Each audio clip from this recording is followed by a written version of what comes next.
মন্ত্রণালয়ে আসার পথেই আমাকে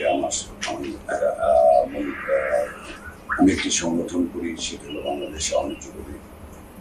আমার ওই এলাকা থেকে খবর এলো যে গোলাগুলি হচ্ছে। আমি সর্বপ্রথম তাদেরকে বলি যে এটি কুচকাওয়াজ যাবে। এরপরেও আবার টেলিফোন এলো, তখন ইতিমধ্যেই আমি প্রায় মন্ত্রণালয়ে গেটে চলে এসেছি, জাস্ট লেফট টার্ন করবো এমন একটি সময়। এই বিষয়ের উপরে আমাদেরকে একটা আলোচনা শুরু করা দরকার তাদের সাথে। তোমরা দুজন যাও, চেষ্টা করো।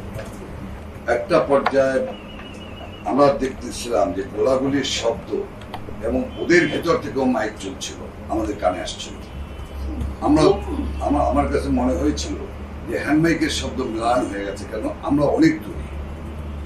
আমরা তখন পুলিশের ঊর্ধ্বতন কর্মকর্তাকে বললাম যে তাড়াতাড়ি করে কন্ট্রোলকে জানা, বড় মাইক যাতে শব্দটা ওদের কাছে যায়। আসলে আমি এই কারণেই বলছি যে টকটা কিভাবে ওপেন ওদের সঙ্গে। তো বড় মাইক আসলো, বড় মাইক আসার পরে মাইক থেকে যখন আমরা খুব শেল্টার থেকে, তখন প্রচন্ড গুলি চলছে।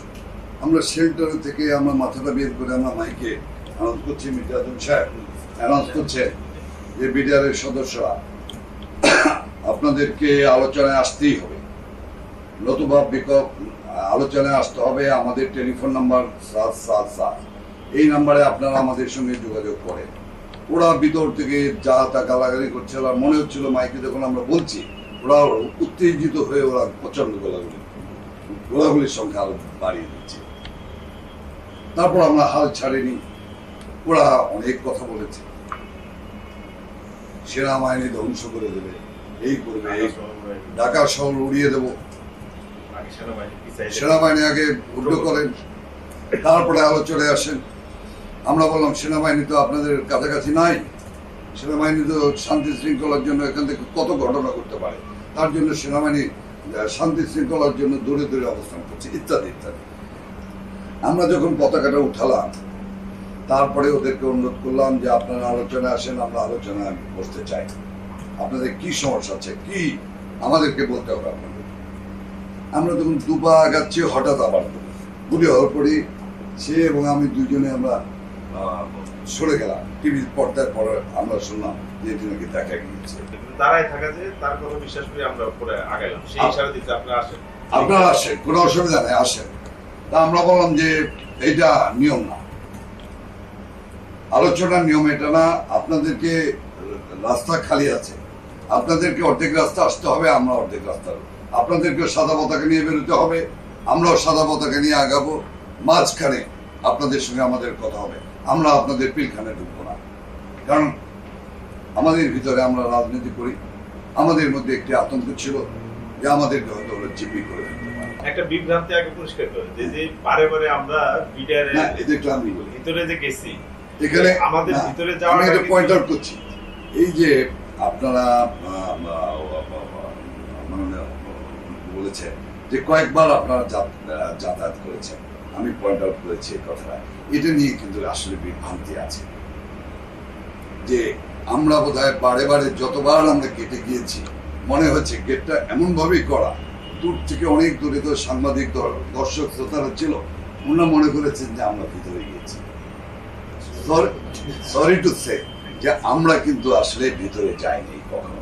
আমি সে কথাই আপনাদেরকে জ্ঞাতার্থে দিচ্ছিলাম যে আমরা আমাদের মধ্যে একটি সেন্সেশন কাজ করেছে যে আমাদেরকে ওরা জিম্মি করে ফেলতে পারে।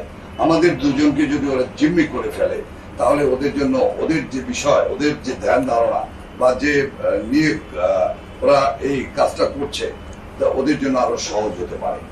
আমার জীবনে আমি এই গালাগালি শুনি, যে গালাগালি সেদিন ওরা করেছে আমাদেরকে। একটা পর্যায়ে মানে আমি সরি যে আমি ভাষাটা আমি আনতে পারছি না, মানে এগুলো বস্তির ভাষা, এইসব ভাষা দিয়ে গালাগালি করে বলতেছে তোরা কারা, এই কুত্তার বাচ্চা, তো সরি আমি ভাষাগুলো বলতেছে এই কুত্তার বাচ্চা, তোরা কারা, তোকে প্রধানমন্ত্রীর পাঠা। এবং এই ক্লাসটার মুখে লাল কাপড় বাঁধা। আমরা বুঝলাম যে লাল কাপড়, একটি জিনিস বুঝতে পারলাম যে লাল কাপড় সাদা কাপড়ের মধ্যে কোনো, এবং দেখা গেল যে এরা খুব এক্সাইটেড এবং দে আর ভেরি মাচ ইয়াং। আরেকটা জিনিস হলো, এখানে কিন্তু বোঝা যাচ্ছে না কোনটা সেপাই, কোনটা দফাদার, কোনটা চকিদার, কোনটা ডিএডি, কোনটা এডি। আর ডিএডি শব্দটা কিন্তু আমি সর্বপ্রথম এই মানে 26 তারিখের পর আমি জেনেছি। আসলে এই র্যাঙ্কিং গ্রুপদের সঙ্গে তো আমরা কখনোই যোগাযোগ ছিল না। তো এই ডিএডি শব্দটাও কিন্তু পরিচিত হয়েছি এই ঘটনার পরিপ্রেক্ষিতে। যখন আলোচনা হচ্ছিল, যেটা ডিএডিও ওখানে নাই, কোনো ব্যাজ নাই, সব মনে হচ্ছে আমাদের কাছে এক। আর চেহারা বুঝেও বোঝা যাচ্ছে না যে এটা ডিএডি বা এটা অফিসার। আমরা খুঁজছিলাম যে এর ভিতর ক্যাপ্টেনকে, একটা কমান্ডার, কিন্তু কমান্ডার পাই না। দেখি যে একটু বয়স্ক লোক যেগুলো, সেগুলো একটু দূরে সরে থাকে। আর এই ইয়াং গুলি যা ইচ্ছে তাই করতেছে, ফায়ার করতেছে, চিৎকার করতেছে, সাউন্ড করতেছে। এমনকি প্রধানমন্ত্রীকে আপনাদের কাছে বলতে অসুবিধা নেই, অশালীন গালাগালি করছে, অশালীন। এগুলো আমি মুখে আনতে পারবো না, মাননীয় প্রধানমন্ত্রীকে অশালীন ভাষায় গালাগালি করে। এটা কোনো ভদ্রলোকের সন্তান একটা মহিলাকে এই ভাষাগুলি ব্যবহার করে। ওরা যখন রাজি হচ্ছিল না, কেউ রাজি হচ্ছিল, কেউ হচ্ছিল না, তখন আমার কাছে মনে হচ্ছিল, আমার কাছে আমি ফ্ল্যাশব্যাক হয়েছে যে 7ই নভেম্বর। 7ই নভেম্বরের রাস্তায় আমরা বিভিন্ন ধরনের স্লোগান শুনেছি।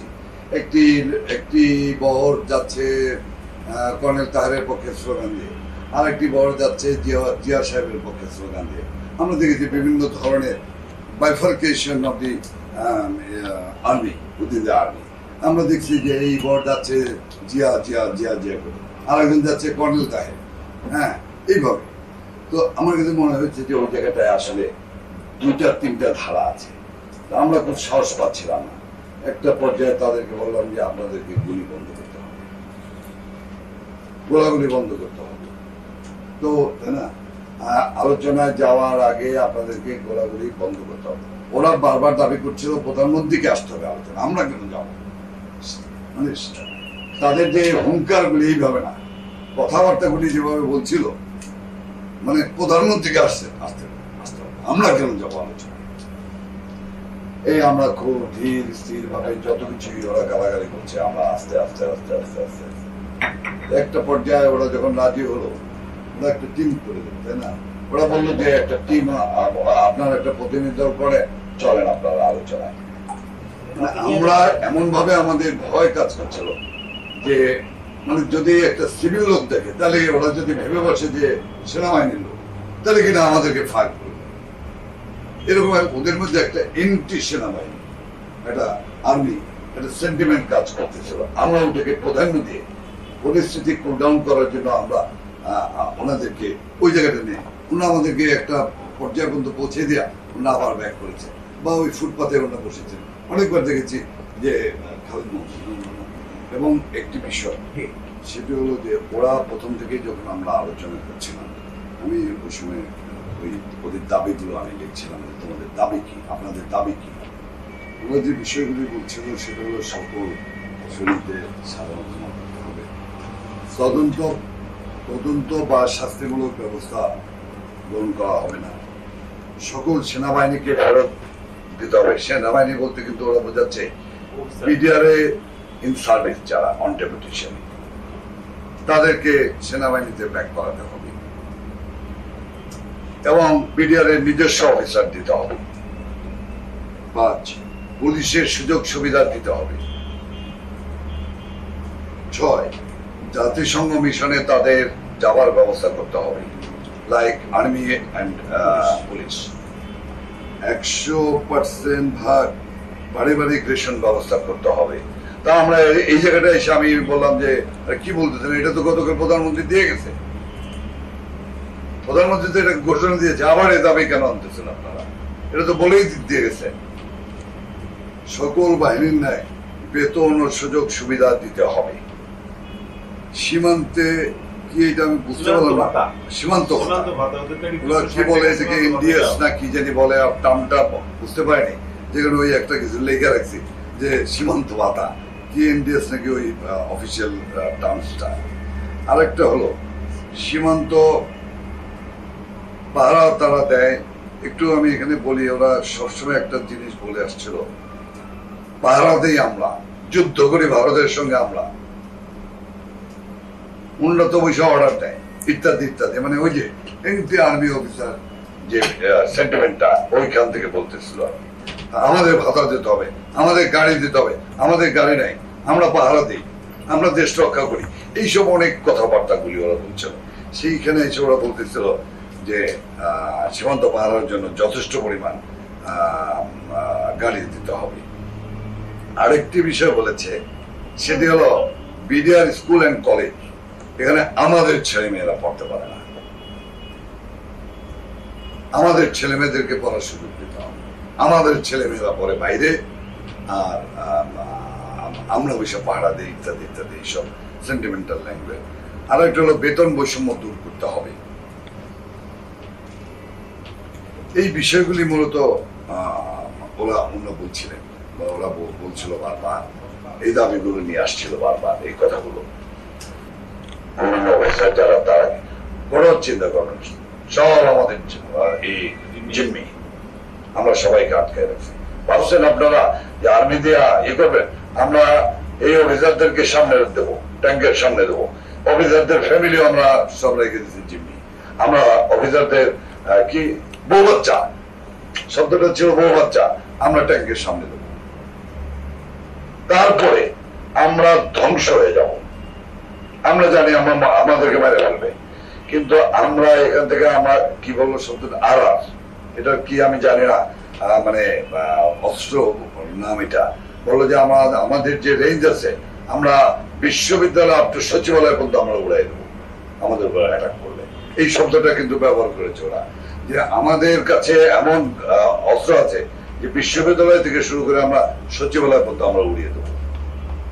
এবং ধানমন্ডি শব্দগুলো বলছে, ধানমন্ডি, মোহাম্মদপুর, ধানমন্ডি, হাজারবাগ টাজারবাগ এসব এলাকা আমরা উড়ে দিয়ে আমরা মরে যাবো, আমরা মরার জন্য নামছি, মৃত্যু আমার যাইনি আমরা নামছি। এইসব ইমোশনাল জিজ্ঞাসামূলক কথাবার্তা তারা বলেছে। তো আমরা ওখানে গিয়ে একটু একটু দেখে দেখেছি। একটা পর্যায়ে দেখলাম যে আলোচনার পরে একজনকে ডাকলেন, ডেকে কথা বলছেন, এবং আমি খুব কাছেই ছিলাম, আমি ওভার হিয়ার করতেছিলাম যে উনি জিজ্ঞাসা করতেছেন যে আমরা তো আপনি বলি, উনি তো আর আপনি বলছেন না ওদেরকে, আমি ওভার হিয়ার করছিলাম, ওকে তুমি তুমি বলতেছেন যে এই কি অবস্থা। তিন সার্ভিস চিফ কি ভিতরে ছিলেন প্রাইম মিনিস্টারের সাথে? হ্যাঁ, বেশ কিছু করছিলেন আলোচনার সময়। আমি যে আপনার দাবি মানবো, কারণ আমার ডিজি যে বেঁচে আছে, আমাকে তার সাথে কথা বললে তখন আমি আমার ডিজি কনফার্ম করবে যে সব অফিসার এই কথা অনেক সময় বলা হয়েছে। তখন বলছে যে আমরা তো গেটের দায়িত্বে ছিলাম, ভিতরের অ্যাকুরেট খবর জানি না, তখন আমার কথা চেঞ্জ করছে। ভিতরে অবস্থা কি বারবার প্রধানমন্ত্রী বলেছে, আমাদের সবারই পরিচিত বা আত্মীয় স্বজন তো বিডিআর এর সৈনিকও আছে, যারা কিন্তু বাড়িতে খবর দিয়ে দিছে, আমাকে সরাসরি না দিলে আমার দেশে, তার দেশের বাড়িতে ভাইকে জানিয়ে দিচ্ছে যে এরকম ডিজি সহ 50 জন অফিসার মেরে গেছে। এবং একটা পর্যায়ে ওরা এত ওই যে একটা কিন্তু মানে খালি পায়ে একটা ছেলে, আর একটা ছেলে ছিল ওর বাড়ি, একটা পর্যায়ে এত বেয়াদবি করলো যে আমি আসলে জিজ্ঞাসা করছি যে তোমার আপনার বাড়ি কোথায়, আপনি ঢুকলেন কোনিয়ারে, বিডিআরে ঢুকছেন কোনিয়ারে, তো বললো কোনিয়ারের জন্য 2 সনে কালো মতো বেটে গাইডা গুইডা, ওর চেহারাটা দেখে মনে হচ্ছিল যে একটা মানে একটা আসছেই ও যুদ্ধ করার জন্য, সে প্রধানমন্ত্রী ও গার্জিয়ায় এদের মানে ভিতরে ঢোকার আগে এদের ডিটেইলসটা নেওয়া হয়নি যে না তখন সেটা আমাদের মধ্যে কাজ করে না। আমরা হ্যাঁ, এটা আমাদের মধ্যে কাজ করে নাই।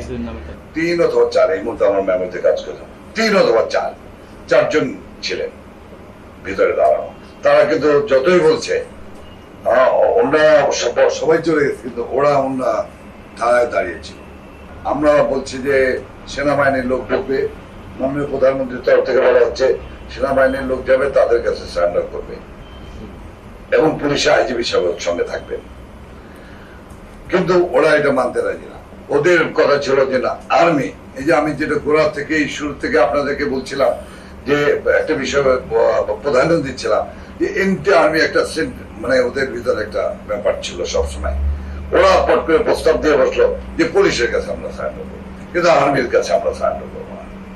ওইখানে আলোচনা হয়েছে। তারপরে এই কাজটা অস্ত্রটা কে দায়িত্ব নিয়ে একখানে করবে, তখন ওদের মধ্যে কথা হলো যে স্যার আছে, স্যারকে উনি ডিএডি স্যার, এই তখন বোঝা গেল ডিএডি র্যাঙ্ক কি, আপাও জিজ্ঞেস করছে ডিএডি সে কি, পরে বলতে ওই সিপাহী থেকে অফিসার, সে ডিএডি এবং সে হলো ওই জায়গার যে ওর মধ্যে বুঝলাম যে সিপাহী থেকে অফিসার 2-3 জন, এমনি 2-3 জনের মধ্যে আবার তহিদ যে সে হলো সিনিয়র। ডিসিশন হলো সে করে বলা হলো যে আপনি পারবেন, ঠিক আছে। ওরা যদি, সে আবার সবসময় দেখতাম সব সিপাহীদের উপরেই দায়িত্ব, যে ওরা যদি করে দেয় তাহলে আমি পারবো। স্যার এখানে ইন্টারাপ্ট করি একটু, মানে যেটা মিডিয়া থেকে আমরা পেয়েছি সেটা হচ্ছে যে ওই আম্বালা সুইটস এর মিটিং এর কোন একটা পর্যায়ে নেতা সিলেক্ট হয়, কে নেতৃত্ব দিবে? তহিদ। এটা আরেকটু মানে পরে, দেখেন, এটা হলো না, but ওই তো নেগোসিয়েশনে যাওয়ার আগে, কোনোটাই মানে ডিসিশন যাওয়া হয়েছে 14 টিমের যাওয়ার আগে তো ডিসিশন যাওয়া হয়েছে, সব গেছে ডিসিশন নেওয়ার পরে ভিতরে ঢুকছে ডিসিশন বন্ধ। আরেকটি না, ওইটা না, আমি বলতেছি যে প্রথম যখন আম্বালা সুইটসে কথা হচ্ছিল যে 14 দলের বা একটা সংখ্যক টিম যাবে মাননীয় তখন প্রধানমন্ত্রী, কোনো নেতা নাই, তো তখন তৌহিদকে আর ই এগুলো কোনো নাম আমরা জানি না। না, আরেকটি তখন বিষয় আমি কিন্তু একটু সিলেক্ট pinpoint হয়েছিল করি। যে এই দলের নেতৃত্ব দিতে Foreign দিয়ে direction। দিতে আমরা আরেকটি বিষয় একটু পিনপয়েন্ট করতে তখন চাই। কোনো নির্দিষ্ট নেতা হিসেবে কেউ আসে নাই, কোনো নির্দিষ্ট নেতা নেই। সবাই নেতা। বিভিন্ন মিডিয়া হয়তো দেখেছেন যে আমার খুব ঘনিষ্ঠ কে বন্ধু সিনিয়র কে তৌহিদ জুনিয়র সাহেব। সেটাও আমার মধ্যে হলো তাও আমাদের কাজ আছে। এই বিষয়টা ছিল হলো যে তৌহিদের সঙ্গে কিন্তু আমাদের এই মাননীয় এই জায়গায় এসে তৌহিদ উনি এবং ওনার বাড়ি যে ঝালকাঠি, এটাও কিন্তু তখন মধ্যে জানতাম না আমরা। তো এর পরে গিয়ে তৌহিদকে আমরা যখন প্রধানমন্ত্রী কার্যালয় থেকে বেরিয়ে যাচ্ছিলাম তখন ওর হাতে একটা মোবাইল দেখছিলাম, তৌহিদের কাছে। তখনও আমরা কিন্তু জানি না যে ও তৌহিদ। তো আমরা বললাম যে আপনার মোবাইল নাম্বারটা, আপনার হাতে তো মোবাইল আছে, আপনার সঙ্গে তো এরপরে আমাদের বাইরে থেকে যোগাযোগ করতে হবে, একটা আপনার মোবাইল নাম্বারটা দিতে কি কোনো অসুবিধা আছে? বলো যে না। তখন এই আমরা নাম্বারটা পাই। তৌহিদ হিসেবে তৌহিদের সঙ্গে এর আগেও কথা হয়েছে কিনা জানি না, আমরা বিটিআর এর আগে কথা হয়ে থাকলে তৌহিদের সঙ্গে কথা হয়নি, মানে ওই ঘটনার পর থেকে। ঘটনার আগে তৌহিদের সঙ্গে আমার সঙ্গে, আমি আপনাদের সামনে মানে কি বলবো আর কি, একদম শপথ করে আমি বলতে পারি না, শপথ করা লাগবে না। আমার সঙ্গে না, এটা একটা ইয়ে হয়েছে, ওর সঙ্গে আমার ফার্স্ট যোগাযোগ হয়েছে এই প্রধানমন্ত্রী কার্যালয় থেকে বের হওয়ার পর। স্যার আরেকটা, সেটা for surrender, not for anything, সারেন্ডারের জন্য। নাম্বার ওয়ান, ওই সারেন্ডার করার জন্য দায়িত্ব নিয়ে গেছে, ও দায়িত্ব নিয়ে গেল। মানে যে কয়জন প্রথম 14-15 জন আসলে টিমের মধ্যে সেই এই আনুষ্ঠানিকতাটা সে করার দায়িত্ব নিয়েছে। এত বড় একটা নেগোসিয়েশন হলো, ডিজি এবং অফিসার বা ফ্যামিলিদের বেরিয়ে আসার ব্যাপারে কোনো আপনার স্টেটমেন্ট তো ছিল না শিওর বা Sure. না, বলছি যে আপনার মানে মানে এটা নেগোসিয়েশন ডিলের মধ্যে এটা হলো না কেন, যে ঠিক আছে তোমরা এটা রাখো, এটা ছাড়ো, অস্ত্র দাও, এই কন্ডিশনস টার্মস সব অফ কন্ডিশনস অস্ত্র, আছে জিম নিয়ে সবাইকে ছেড়ে দিল। না, তাহলে তো কেউ যাবে নিয়ে আসবে বা ডিজির সাথে কথা হবে, আচ্ছা ঠিক আছে সাধারণ ক্ষমা হবে, কিন্তু তার আগে আমি ডিজির সাথে কথা বলে না, কিন্তু সেই পরিপ্রেক্ষিতে কিন্তু ওনারা ঢুকলেন মাননীয় স্বরাষ্ট্রমন্ত্রী মহোদয়। না, ওইটা এবং ওইটা আইন বলতেছি প্রতিমন্ত্রী। যখন সাধারণ ক্ষমা ঘোষণার আগে জি। অ্যাটলিস্ট লাস্ট একটা কন্ডিশন হওয়া উচিত ছিল যে আমি ডিজি যেহেতু আটকাছে বলতেছো, সুতরাং তোমাদের কাউকে পাঠাও, ডিজির সাথে আমি কথা বলে নিশ্চিত হতে চাই। মানে তখন কিন্তু অলরেডি দেশের 16 কোটি মানুষ কোনো না কোনো ভাবে আন্দাজ করে ফেলছে যে ডিজি মারা গেছে। 4টার সময় মিনিস্টার অফিসে যখন আলাপ হয়, তা এই আলাপের মধ্যে ডিজির মৃত্যুর বিষয়টা আসলো না কি করে, বা অল ইন্টেলিজেন্স সোর্সেস মিস করলো কি করে, যে আপনার কোনো প্রেস ব্রিফিং এও এটা আসলো না অফিসার আসছে। কথা ফ্যামিলি? সরি, আসছে, আমি এই যে সেটা আমার কাছে আপনার প্রেস ব্রিফিং এ জি, এসছে। শুধু জিম্মির ব্যাপার আসছে, বা ডিজি বা তার অন্যান্য অফিসারদের রিলিজের যারা ব্যাপার আটক আছেন তাদেরকে পার্টিকুলার ডিজি কথা বলা হয়নি স্যার। আমার কথাই নাই, কিন্তু বলা ছিল যাদেরকে জিম্মি হ্যাঁ জিম্মি করছে, জিম্মি। But it was A casual তাদেরকে কথা, বাইরে আসতে নট না যে দিতে হবে। অফিসার ওকে ডিজি তাদেরকে এবং বাইরে অফিসাররা আসতে ফেরত দিতে আসবে, হবে। অথবা 10 জন থাকবে, ঠিক বাকিরা আছে। আটকাবে। কিন্তু ওই DG being the main centre focal point of year, আমাদের কিন্তু প্রথমে আসলে ডিজি আছে কিনা, তো এই জিনিসটা কিন্তু কোথাও কোনো প্রেস ব্রিফিং এ কোথাও মানে সাধারণ ক্ষমার আগে তো এই কন্ডিশন হয়ে যাবে, যেটা হত্যাকারী তো সাধারণ ক্ষমা পেতে পারে। অল এরকম কিন্তু আলোচনা হয়েছে, কিন্তু পার্টিকুলারলি ডিজি বলানের শুধু ওখানে বলা ছিল যে যে সকল মহিলা, শিশু এবং অফিসাররা যারা জি, আমি আই এগ্রি উইথ ইউ, আছে, এক্স্যাক্টলি আপনি এটা কথা বলছেন। হ্যাঁ, জিম্মি এই শব্দটা বলা হচ্ছে। আপনি বলেছেন যে যে সমস্ত মহিলা, শিশু, but you never talked about office DG এবং অন্যান্য অফিসার। ডিজি মেইন হোস্টেজ বাদ পড়ে গেল। পার্টিকুলার ডিজি নামটা ওই জায়গাটায় প্রেসক্রিপশন না, আমার ইয়েছে মানে আমার একটা বা আমাদের আসলে তো আমরা অনেকেরই কিন্তু কনফিউশন এটা স্যার, আমি কিন্তু আমাদের দুর্বলতা, আমাদের লিমিটেশনটা বুঝতে হবে। স্যার।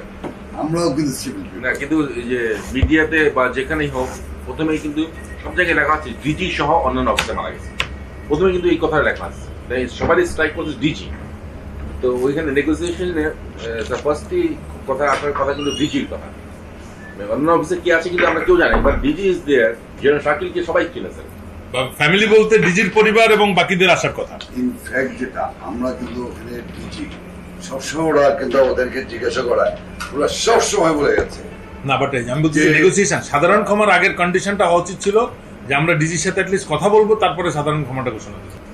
মানে এটা কিন্তু মানে সবার মনে এই প্রশ্ন যে মেইন হোস্টেসটার ব্যাপারে কোনো সিদ্ধান্ত ছাড়া সাধারণ ক্ষমা আসলো। আমরা ওখানে যাবার পরে কিন্তু একটি শব্দ ব্যবহার করি, একটা শব্দ আমরা ওই আলোচনায় আর ব্যাপার হচ্ছে ওই সময় বিষয়টি হয়ে গেল 3 বাহিনী প্রধান আর মাননীয় সাধারণ ক্ষমা, এই সাধারণ ক্ষমাটা এটা ওই সময় ঘোষণা দেওয়াটা এটা আসলে টেকনিক হিসেবে আসলে ইউজ করা হয়েছে না, তা হলো সাধারণ ক্ষমার অল্টারনেটিভ যেটা ছিল দাবি, যে সরকার তাহলে কি নিল তাদের? সরকার তো ওদের সঙ্গে কথা যা হইছে অস্ত্র সমর্পণ করবে, জিম্মি না, যারা আছে এখানে সবাইকে স্যার আপনার বেয়াদবি না করলে মনে করলে স্যার একটু কথা বলতে চাই। সত্যিকার অর্থে কিন্তু তারা তাদের সমস্ত দাবি দাওয়া নিয়ে গেছে, সরকার কিছু নিতে পারে না, কেন তারা ডিএটির কাছে অস্ত্র দিবে। এটা মানে যে কেউ ইয়ে করবে যে তারাই তাদের কাছে অস্ত্র রাখতেছে, যার নেতৃত্বে তারা কাজ এই করছে। বিষয়গুলো আছে সিদ্ধান্ত যখন হয়েছে প্রাইম মিনিস্টার ওই 3 বাহিনী বুঝতে পারছি, প্রধান মিলে বুঝতে সিদ্ধান্ত পারছি, নিয়েছে। বুঝতে এই ব্যাপারে তো আমরা বুঝতে ওদের পারছি, আপনারা শুধু ক্যারি আউট করছেন। গেট পর্যন্ত তারা তাদের আইনে দিছি, এনে দেওয়ার পর মূল থেকে যেটা সবার প্রশ্ন স্যার, এনে দেওয়ার পর থেকে প্রাইম মিনিস্টার প্লাস 3 বাহিনী প্রধান তাদের সঙ্গে আলাপ আলোচনা করে ডিসিশন বুঝতে শুরু পারছি, হয়েছে। বুঝতে আর পারছি। আমরা আবার এই ডিসিশন যেটা হইছে এটার এক ডিসিশনের জন্য আমরা আবার গেলাম সন্ধ্যার সময়, তখন কিন্তু আমাদের টিম বড়, মানে আমরা ওই এনভায়রনমেন্টে তো আমি নিজেকে কল্পনা করতে পারবো না। ইউ আর আপনারা শুরু থেকে ছিলেন, আপনারা সব ভালো জানেন। অফিস থেকে যখন আমরা আবার গেলাম তখন কিন্তু টিম আমাদের বড় হলো, আগে তো ছিলাম 2 জন। না, বাট আমার যেটা প্রশ্ন যে মানে তখন যেহেতু মিডিয়ার মাধ্যমে সবাই জেনে গেছে যে ডিজি মারা গেছে, তো এই জিনিসটা কনফার্ম না করে মানে এই নেগোসিয়েশনটা কি করে? এখন ওদের সঙ্গে অথবা মেনে নেওয়া হয়েছিল যে ঠিক আছে ডিজি মারছে, যতবার কথা হইছে তো আর আসলে আজকের এই স্বাভাবিক পরিস্থিতিতে আমরা ওইটা কল্পনা করা যাবে কত না। কিছু কল্পনা করে ভাবতেছি। আর ওই সময় যে পরিস্থিতি অনুযায়ী যে ডিজি আছে না মারা গেছে, এই যে একজন বলতেছে যে তারা জিম্মি আছে, একটু শুনে না, but এটা ওই নেগোসিয়েশনের ফাইনাল হবে যে ঠিক আছে আমি ডিজির সাথে কথা বলবো, তারপরে আমরা ঘোষণা দেব। এরপরে নেগোসিয়েশন হলো, তারা ভিতরে গেল, যাওয়ার কতক্ষণ পরে ফুর্তি গুলি করবে, ফোন করলাম যে তারা সব খুশি। কতক্ষণ পরে আবার ফোন করছি, কই যে কেউ মানতেছে না। কি মানতেছে না? কই আর্মি উইথড্র করা লাগবে, এগুলো সব দাবি যখন পূরণ হবো তারপরে ফয়সালা। আবার এই কথাবার্তা শুরু হয়ে গেল, আবার রাত্রেবেলা আবার সিটিং পরে কি কারা মানতেছে না কারা, যে টিম আছে মানতেছে না, ঠিক আছে তাদের নিয়ে আসলে আমরা কথা বলি। আবার টিম নিয়ে আসলো একটা 20-22 জনের, দেখি শুধু ডিএজি আর ওই যে সিনিয়র যে 2-3টা, এই 3টে হলো আগের টিমের, আর যেটা আছে সবগুলো নতুন। ওই ফেসের সাথে কিন্তু সারাপা, কামরুল ভাই, আমরা আবার সবাই, আমাদের ফজলুল তাপস, আমরা সবাই কিন্তু ওই টিমের সাথে বসে এই জায়গায় একটা গোয়ার তাদের সারা পলিটিক্যাল অর্গানাইজার হিসাবে আমাদের কিন্তু তখন এই বিষয়গুলি, এই কথাগুলি যখন বারবার বলতেছিল ওরা সাউন্ড করে, তখন আমাদের এই জিনিসগুলি, যেতালি দেশ কোথায় যাচ্ছে, এই জিনিসগুলিকে আমাদের মাথায় সবসময় দানা বাঁধতেছিল। যেতালি কোথায় যাচ্ছি আমরা, কোথায় যাচ্ছে দেশ, একটা জিনিস সবসময় আমার কাছে একটা প্রশ্ন খুব উকি ঝুঁকি মারছে যে তাহলে ওরা ডিসিশন নিয়ে যাচ্ছে। তারপরে একটা পর্যায়ে আমি কিন্তু যেহেতু I was UTC, I was BNCC, আমি কোম্পানি বা এইসব সম্পর্কে আমার একটু ধারণা আছে। আমি তখন ওদেরকে জিজ্ঞেস করলাম যে আচ্ছা আসলে আপনাদের এখানে কি ফরমেশনটা কি বলেন তো একটু।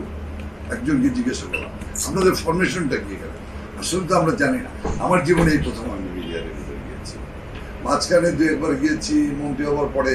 ওই যেহেতু আমি মোহাম্মদপুরে থাকি, এদিকে জ্যাম হয় তাড়াতাড়ি সচিবালয়ে আসার জন্য ভিতর থেকে রাস্তাটা ইউজ করার জন্য। আমার কাছে মনে হচ্ছে যে তারা ভিতরে যায় গিয়ে ডিসিশনটা এক্সিকিউট করতে পারে না, আর পারে না। তাহলে কেউ কি ভিতরে আছে যারা কন্ট্রোল করতেছে ওয়ার্ডে? এই প্রশ্নটা কিন্তু আমার ভিতরে উকি ঝুঁকি আমরা দুটি মানুষ, আমরা পরিস্থিতিতে ছিলাম যে বিডিআর মাইক লাগেছে গেটে, মাইক লাগে আমরা বক্তৃতা করছে, জনগণ গেটের এই গেট এখানে মানুষ, হাজার হাজার মানুষ, আর বিডিআর বক্তৃতা করছে, আর তারা সেনাবাহিনীর বিরুদ্ধে বক্তৃতা করছে, আর তারা হাততালি দিচ্ছে, স্লোগান দিচ্ছে, বিডিআর এগিয়ে চলো, আমরা আছি তোমার সাথে। সরি আমি দাঁড়িয়ে আপনাদেরকে মানে বিষয়টা বলতে বাধ্য হচ্ছি যে আমাদের রিয়াকশনটা, আমাদের অনুভূতিটা আপনাদের কাছে আমাদের বলতে হবে তখন আমরা কিন্তু অসহায় হয়ে গিয়েছি। পুলিশ কিন্তু আমাদের থেকে অনেক দূরে ব্যারিকেড করে রেখেছে। পুলিশ আর চারদিকে ঘিরে একটু রাখতে পারে। ঠিকাতলার সাইড দিয়ে কিন্তু হাজার হাজার মানুষ গেটে চলে এসছে। এটাও তো একটা মানে চরম অনাকাঙ্ক্ষিত কাজ। এবং আমরা বলছি কি করছেন আপনারা? আপনারা মানুষ সরেন না কেন? Why mob is there? Why mob is there? Sorry for my language, আমার গলাটা বসে গেছে, কথা বলতে গিয়ে অনেক একটু হাই টোন হয়ে যাচ্ছে। তো এই এমন একটি অবস্থায় কিন্তু আমরা ছিলাম, এই মবটি সরানোর দায়িত্ব কি আমাদের ছিল? অবশ্যই না, অবশ্যই না। We are the political one. অবশ্যই। আমাদের লিমিটেশন আছে। আমাকে যদি বলেন যে এখন এই 0 পয়েন্ট থেকে মিছিল বের করতে হবে, দ্যাট উই ক্যান। আরেকটা প্লিজ সেটা হলো যে এই যে মিছিলগুলি হচ্ছিল, এই মিছিলটা কারা করেছে এবং ওখানে কেন মানে মবকে ব্যারিকেডেড করা হলো না, বিডিআরকে কেন ইন্সপায়ার করা হলো? হাততালি দিয়ে, করতালি দিয়ে, স্লোগান দিয়ে, বক্তৃতা দিয়ে, কারফিউ দিতে পারে। আরেকটি বিষয় আপনাদের ইনভেস্টিগেশন আনার জন্য অনুরোধ করব, এটা কি আপনার সামরিক বাহিনী না? অবশ্যই। আমাদের সামরিক বাহিনী। আর এর কোডটা কি আপনার কাছে? আমি কিন্তু সিভিলিয়ান। আমি একটু প্লিজ আমি আপনাদের কাছে প্রশ্ন রাখতে চাই, এর যে কোডটা এটা কি আপনার?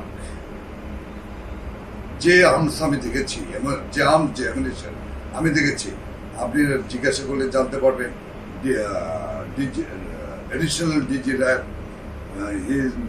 মিস্টার কর্নেল রেজা সাহেব, আমি তাকে বলেছি, রেজা সাহেব যেভাবে হোক চারিদিক ব্যারিকেড দেন।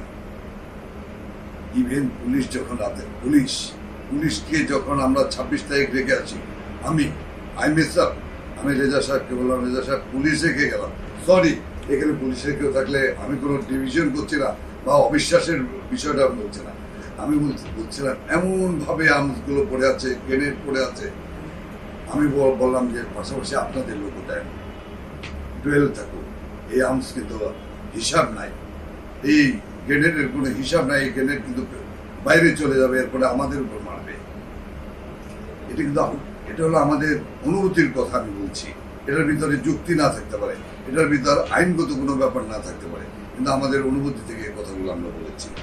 আমরা যখন ঢুকলাম 26 তারিখ, আমাদেরকে মাননীয় প্রধানমন্ত্রী নির্দেশ দিচ্ছে, তোমরা মাইকিং করো, অমুক অমুক আছে, ম্যান হোলের ভিতর মেজর অমুক আছে।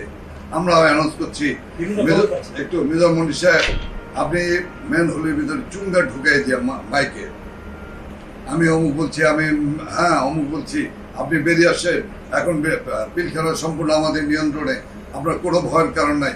কি অর্পিতা আমাদেরকে বলা হলো, যখন আমরা জানালাম যে বের হচ্ছে না, তখন বললো কনফার্ম ওখানে আছে, তোমরা এখন বলো যে অর্পিতার বাবা, অর্পিতা না কি একটা নাম বলো আমার নাই, তার বাচ্চার নাম ধরে বলতে বললো দরবার হলের কাছে। আমি চিৎকার করে বলছি, ইউ বিলিভ মি, উনি যখন একজন ভদ্রলোক পরে জানলাম ওনার নাম, উনি বেরিয়ে আসছেন, আমি আবার দাঁড়াতে পারছিলাম, উনি আসছে, একটা লোক উঠে আসলো এইভাবে, দাঁড়াইতে পারতো, পড়ে যাচ্ছে। আমি কিন্তু এই ঘটনাটা বলছি এই কারণে, ওনাকে ধরে বসলাম 36 ঘন্টা উইদাউট ওয়াটার, ওনাকে ধরে বসলাম, ওনাকে জড়ায় ধরে বললাম, আপনি জেন্টলম্যান, আপনি কিন্তু আর্মি অফিসার, বিকুল নর্মাল হওয়া, এই পানি পানি পানি বলে চিৎকার করলাম, এক পানি, উনি একটু পানি খেলেন। আমি বললাম, হোয়াট, আপনি আর্মি পার্সোনাল হয়ে আপনি পানি, আপনি পুরা পানি লেখেন, দেখবেন আপনি ঠিক হয়ে গেছেন, নর্মাল হয়ে গেছেন, কারণ এই পানিও তো খাইনি এর মধ্যে। আমার এটা হলো যে ওনাকে পানিটা খাওয়ালে উনি একটু রিকভার করবে। তো পানি খাওয়ার পরে বলুন যে আমি কোথায় যাবো কি, উনি তো বললো না, মেজর মনি, উনি বলতেছেন, আচ্ছা আমি বলেন তো আমি যাবো কিভাবে, আমার কাছে তো কোনো টাকা নাই, আমাকে কি আপনারা 100টা টাকা দিতে পারবেন? সরি যে আমাকে ইমোশনাল কথা বলতে হচ্ছে, আমার পকেটে টাকা ছিল, আমি বের করে ওনাকে 1000 টাকা দিলাম, নিতে চাইলেন না, আমি পকেটে ঢুকে দিলাম, in this time MP রহমতুল্লাহ। রহমতুল্লাহ সাহেবকে ডাকলাম, তারা বললো, হ্যাঁ রহমতুল্লাহ ভাই এদিকে আসেন, আপনার থাকা দরকার নেই। আপনার এখানে থাকার দরকার নেই, আপনি এক্ষুনি ওনাকে নিয়ে ওনার বাড়িতে পৌঁছে দেবেন, আপনাকে গাড়ি আছে না? বলে হ্যাঁ আছে। আমি বললাম যে আপনি ভাই ওঠেন, আমি আর আজম বললাম আপনি ওঠেন। না, আপনি যখন কাউকে বলবেন একে ধরো, তখন তার নামে 5টা রিপোর্ট লেখা হবে। আমাদের পিছনে যে ইন্টেলিজেন্স দেওয়া হয়, যে ইন্টেলিজেন্স কাজ করে, আপনি জিজ্ঞাসা করেন এখন যে জাহাঙ্গীর কবির নানক কোথায় আছে, আজকে সকালে কোথায় কোথায় গেছিল, গতকাল ঢাকা ক্লাবে গেছিল কিনা, না গুলশান ক্লাবে গেছিল, কতক্ষণ ছিল, কার কার সঙ্গে কথা বলেছে, পারবেন না। এই যে স্যার, এটা তো- ঠিক বলেছেন। স্যার, এটা এটা কি তো- ইন্টেলিজেন্স? স্যার, এটা তো- এটা শুধু পলিটিক্যাল না, but লিডারদের আপনারা কথা বলছেন না। স্যার, এটা স্যার তো- এগুলো একটু বলেন স্যার, আমরা চাই স্যার। না স্যার, এটা তো আপনারা অনেক হাই লেভেলে আছেন স্যার। এটা আমাদের লেভেলেও কিন্তু এই জিনিসটা আপনাদেরকে করা একটা হয়। কথা বলতে পারি, অফ দি রেকর্ড কথা, স্যার। এগুলো আমরা বলবো, মরে গেল বলবো, চিৎকার করে বলবো। যত দ্রুত বলবেন তত ভালো, নাহলে কিন্তু স্যার আবার দুর্ঘটনা ঘটবে। এটা স্যার আমি আমার তরফ থেকে কিন্তু বলতেছি, এন্ড না, উইল বি ফার্স্ট টার্গেট এটা এন্ড ঠিক ইউ উইল বি বন্ধ করার কারো দায়িত্ব নেই। এই যে 26 তারিখ থেকে 27 তারিখ থেকে শুরু হলো, 26 তারিখ যে SMS গুলো গেল সমস্ত জায়গায়, এগুলো কি আপনারা জানেন না যে বিশেষ SMS গেছে সব ক্যান্টনমেন্টে? আমাদের তো ভাইরা 25 তারিখে, আমরা তো পাকিস্তান থেকে আসিনি, 25 তারিখ থেকে ইউরোপ শুরু হয়েছে। থেকে আসিনি, 25 তারিখ। আমাদের তো ভাইরা যারা আছে, 21 তারিখে তারা বলতেছে এগুলার নিয়ে তোমরা কেন কথা বলো? এগুলো স্যার আমরা তো মিলিটারিতে এই SMS কারা করেছে, এই নাম্বার কারা জানে? গত পরশুদিন এটা তো এই নাম্বারটার কিন্তু একটা বিশেষ ব্যাপার আমরা আছে। মিলিটারিতে স্যার এক্সারসাইজ করি না স্যার, আমাদের প্ল্যান থাকে ওই সময় ওইটা যাবে, ওই সময় ওইটা যাবে, জাস্ট লাইক দ্যাট যাচ্ছে স্যার। Why? What the? আপনারা একটি তদন্ত করলে বের করে ফেলতে পারবেন যে কত সুন্দর প্রচারণা চলেছে। সে প্রচারণা অপপ্রচার বলবো আমি। ডিডি তো আমার সামনে ডাকে, বলক তো হয়েছে যে আমার সে বন্ধু ছিল, ও আমার সঙ্গে তার না, এটা আমরা কোনোদিন পরিচয় ছিল। তাহলে এই প্রচারণা কারা চালিয়েছে, কোথেকে চালানো হলো? খালি কি টেলিভিশন চ্যানেলগুলি চালিয়েছে? আরো কেউ বলেছে, আরো কোথাও থেকে বলেছে, কারা বলেছে, কেন বলেছেন, কেন বিভ্রান্ত করা হলো, কেন আমার বুকের ভিতরে ব্যথা দেওয়া হলো? আপনার কি ধারণা যে এই সমস্ত অর্গানাইজেশন গুলো যদি যোগ্য লোকের হাতে থাকতো তাহলে এই ব্যর্থতা হতো না? Would you recommend to the government? আমার এই opinion আকারে যাচ্ছে, স্যার, এর আগে আমি কিছু হওয়ার আগে satisfied করতে পারবো না, বাট না। What did you do as আমার মনে হয় কি Person জানেন, in the আমি যেটা বক্তৃতায় বলি, অনিয়মই যখন নিয়মে পরিণত হয়ে যায়, তখন নিয়মে ফিরে আসা খুব ওইটাই কষ্ট। প্রথম। অনেককে ফাইট করতে হবে, এই যে অনিয়মকে নিয়মে পরিণত করা। আমার মনে হয় দীর্ঘ 7 বছরে আমরা সময় ধরে, আমি সময়কাল বলে আমার মনে হবে পলিটিক্যাল ব্যাপার, আমি সময়টাকে নির্ধারিত না করে, সুনির্দিষ্ট না করে মাই ওপিনিয়ন ইজ দিস, সেটা হলো যে দীর্ঘ সময় ধরে রাজনৈতিক কুটিলতা, সংকীর্ণতার কারণে আমরা বড় অনিয়মকে নিয়মে পরিণত করে ফেলেছি।